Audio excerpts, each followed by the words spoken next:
It's the weekly feed. Kyle Meredith and Sitting with Spoon. Hey man, Welcome back. How you doing? I'm well.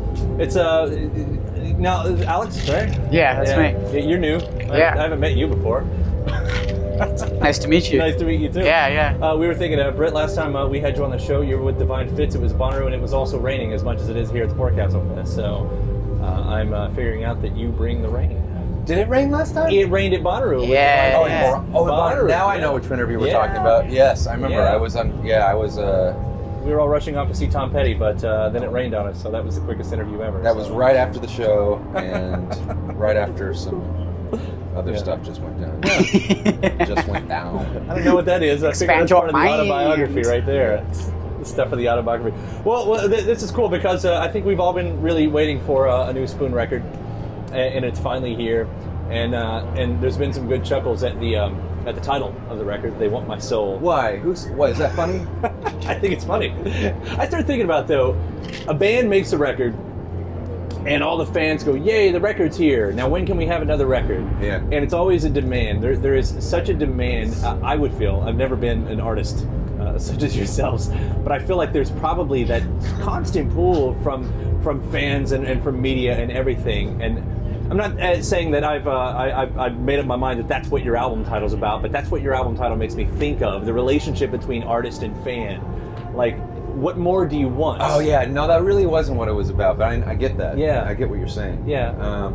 To me, it was like, I don't know where the song title originally came from, but we had this title, and we had this song that we were working on, and we wrote out the title on like the track sheet for our, for the tape.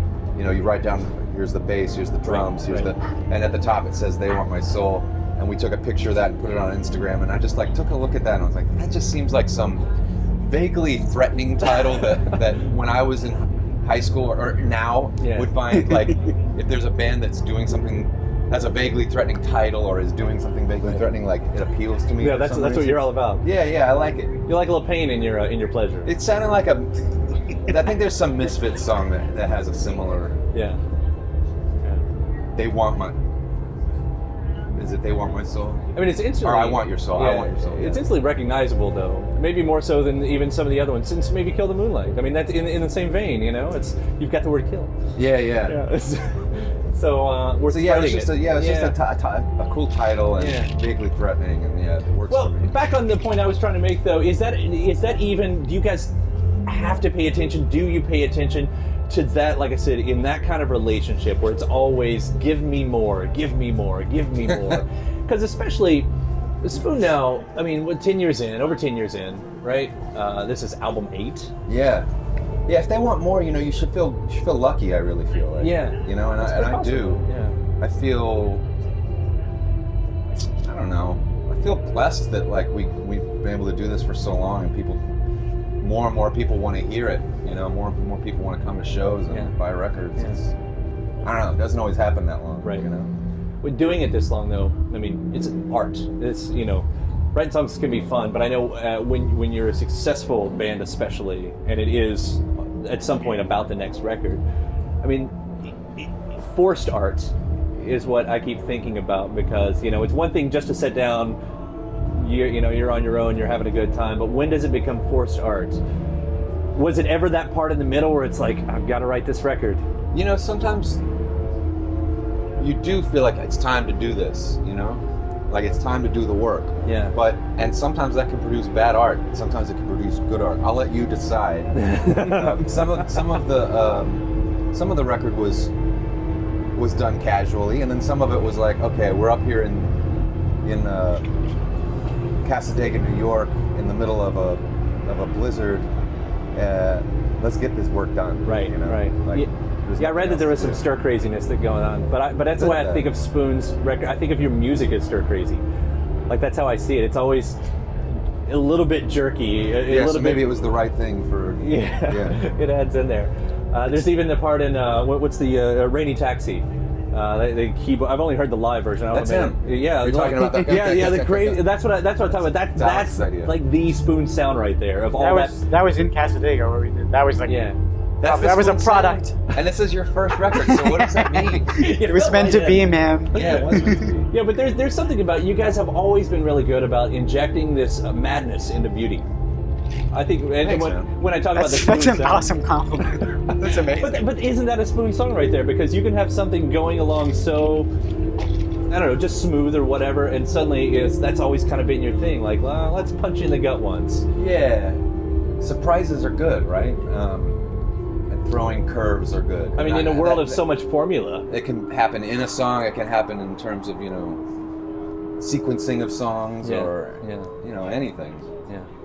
Was it hard for you guys to, was there any rekindling that had to go on? Again, this far in, like a marriage. I was just kindling. Yeah, you were there. This is you're the I was first just, date. yeah. You are the kindling.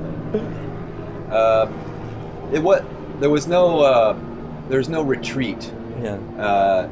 It was all good actually, because when we did the last tour, I mean, we just toured, made record for years and years and years.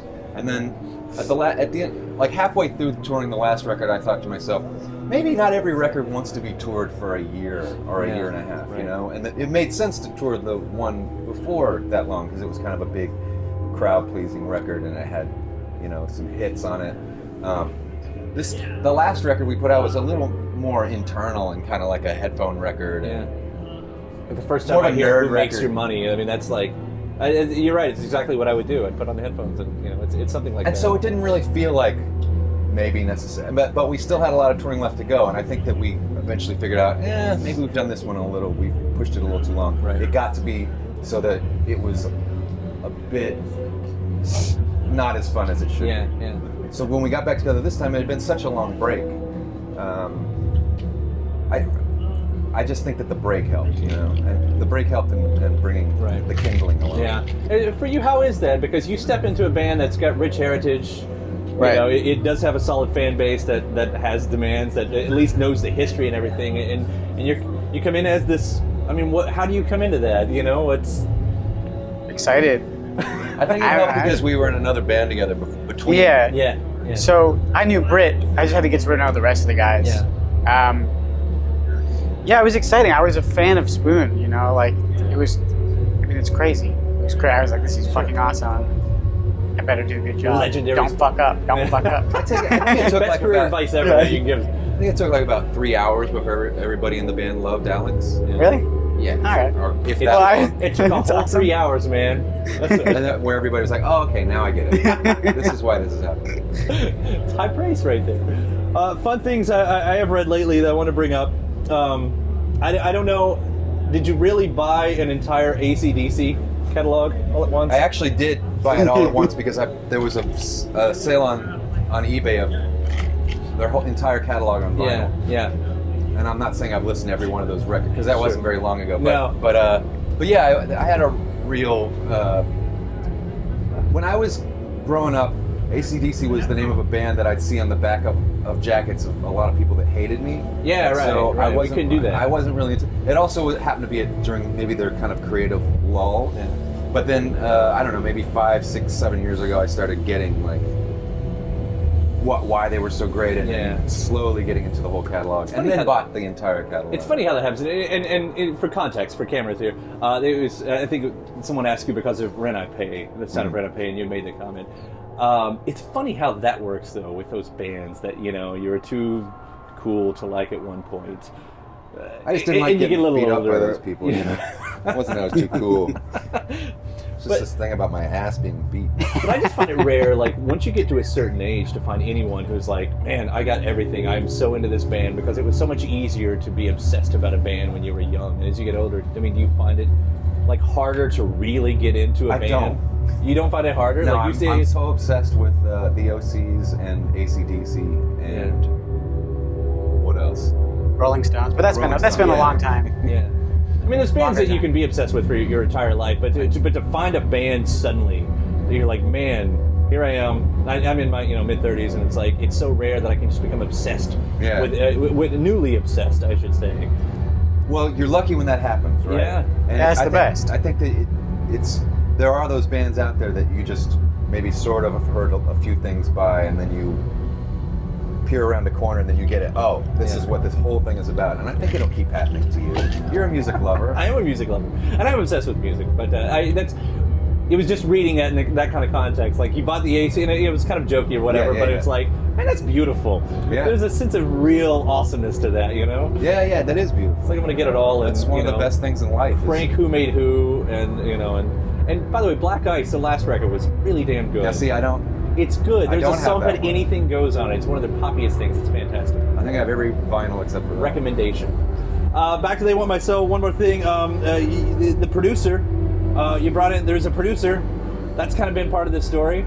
I know with Jim, you know, it's kind of been, you know, your all's baby and everything. Was there, like, there's a bit of giving up control? There's this rumor that we've produced all our records ourselves. Not true. Not true.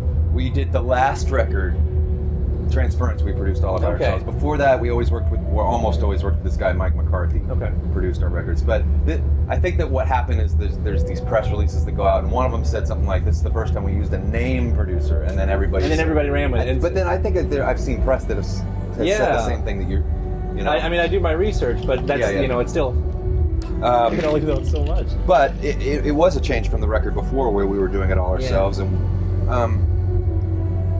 we actually worked with two producers on this one. We did the record in two halves. Right, yeah. And, you still like that, though. You still like bringing in the collaborator, the outside collaborator, and saying, oh, yeah, absolutely. What can you bring into this? I mean, I really do. Yeah, I think that the combination of ideas and aesthetics will always produce something that's better than as long as everybody's reasonably on the same page. Right? Yeah. Well, I've loved what I've heard so far. Do you? That, especially that opening vocal thing will get stuck in your head. You make me stay up at nights when I don't want to think about music because of that song. So thanks for that, guys. I can't wait to hear the rest of it. So thanks, again, man. It's been great to have you guys back. Thanks stopping by. Thanks for having us. Thank you for coming to Forecastle and back to Louisville. Yeah, man. All right, cool. Take care.